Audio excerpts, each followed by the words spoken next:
All right, this is a walk around of a 61 Plymouth Savoy two-door sedan.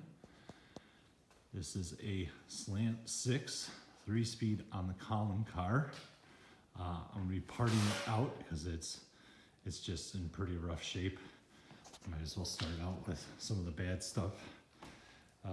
Back here, somebody has at some point done some body work to it. You can see the bottom's laid in there pretty thick and it's cracking off, and underneath that it's just all rotted out.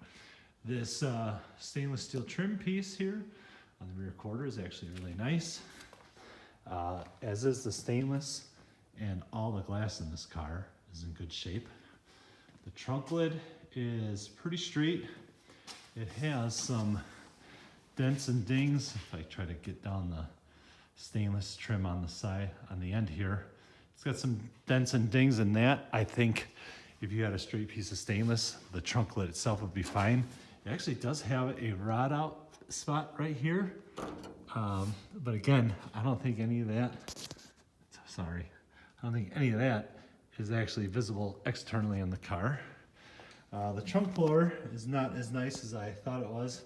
And I had just sprayed this car down, so it's all wet. All the seals are shot. The car stinks. There were mice nests in it, and I vacuumed them up. The trunk floor is still pretty dirty. There's some rust holes there. The trunk's actually surprisingly good compared to the rest of the interior.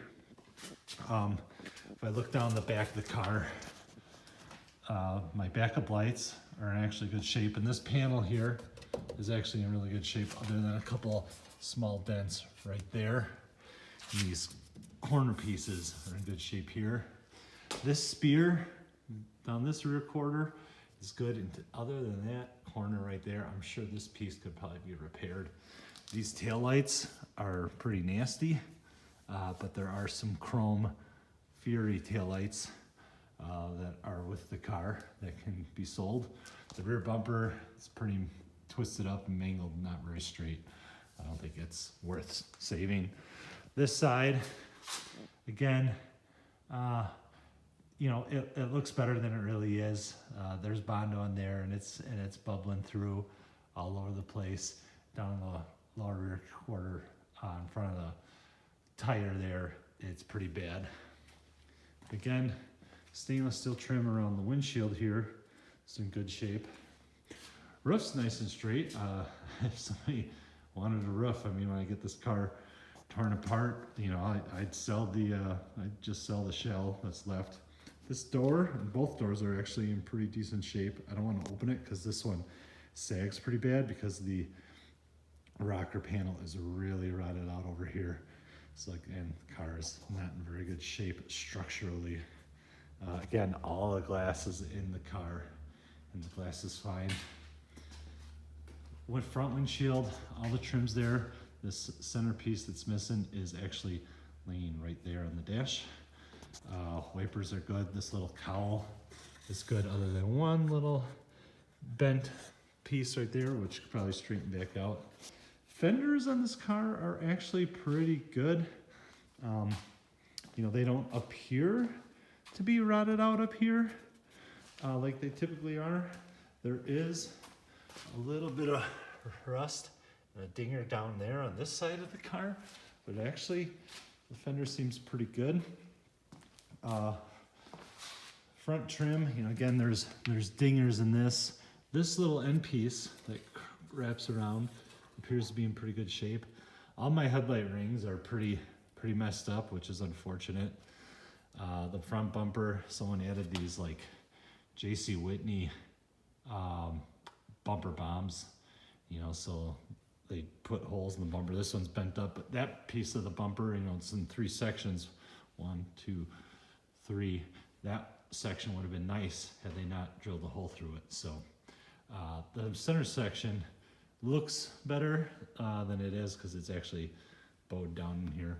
This car actually has a really nice grille in it. It's nice and straight as far as I can see. There might be some slight bends in it, but I'm sure you could probably even, just the way it's built, just kind of press and pull, get this to a really nice shape. Again here, you know, there's a dinger in this piece, but this little curved piece at the end is nice. Headlight rings, pretty rough. Like this fender, again, like the other, it's actually pretty nice. There is one spot up here. Kind of odd to have a spot where it's rotted out right there. And then, you know, down on the lower end of the fender, it's got some rust too. But overall, you know, wheel well is nice and solid in this. And it's pretty straight, you know, it's not all beat up and dented up. Again, this door, pretty good shape. I will open this so you can see the inside. You know, interior is bad. Floors are bad. You know, door panels are bad. Not sure if these armrests might be salvageable, but you know, it's got some good trim around the windows.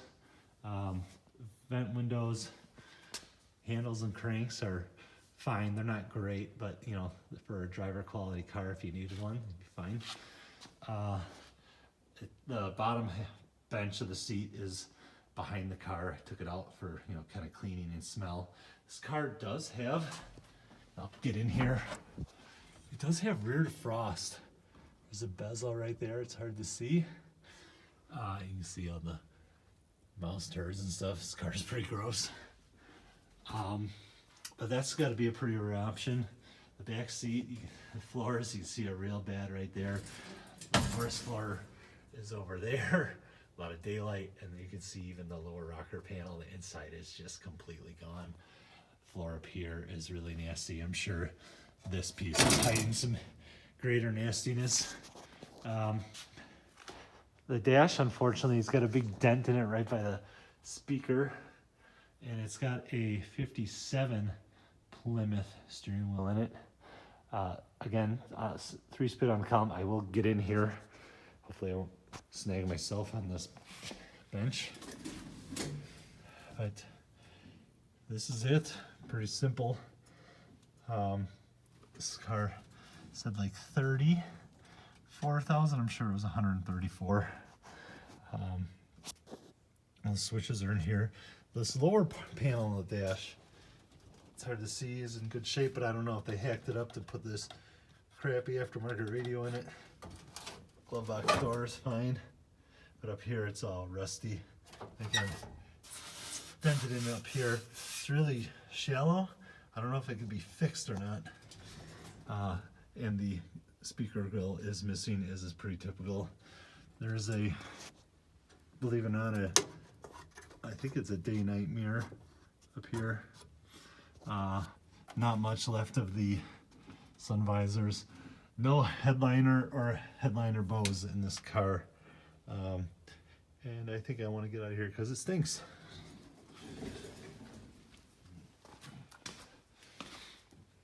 One thing I will say about the interior is these back seat area panels are actually in good shape. You know, I think they'd be salvageable. You know, you might be able to clean them up. This one I think is similar. Hard to see. Door shuts poorly. And that's about it. Under the hood, the leaning tower of power. This car does run and stop and move under its own power. I'm not going to do that because, you know, I've got the garage closed up, and I do have a separate video of the car running. It actually does have disc brakes. I did do a conversion to disc brakes before I really tore into this and realized how rough the car is. The wiring, a lot of the wiring is kind of a mess, but you know, all that's gonna get gutted out of here. The hood itself, if I come out, hood itself is actually in nice shape, you know, nice and straight. But on the inside here, on the passenger side, strange spot to rot out here. So it's really hard to shut this hood without getting this to flex around. So this would have to be repaired, but otherwise the hood is very straight. It's a newer Slant Six. It's not the original drool tube type Slant Six. This is what they call a peanut head. And it still has mechanical lifters, so I think it's like a late 70s, early 80s vintage. Runs good. I did convert to an alternator. It does charge, so it starts right up, it charges. The radiator is in good shape. The horns do work. I don't have a horn button, but I discovered that if I crank the steering wheel all the way in one direction, the horns will sound, so they do function. It's got, again, I mentioned it's a newer Slant Six, so a newer Mopar starter works in here. I think it's got the original carburetor on this newer motor, but everything is here. So if there's something you need for 61 Plymouth, let me know. I'll be parting out this car pretty soon, probably mid-April. Thanks for watching.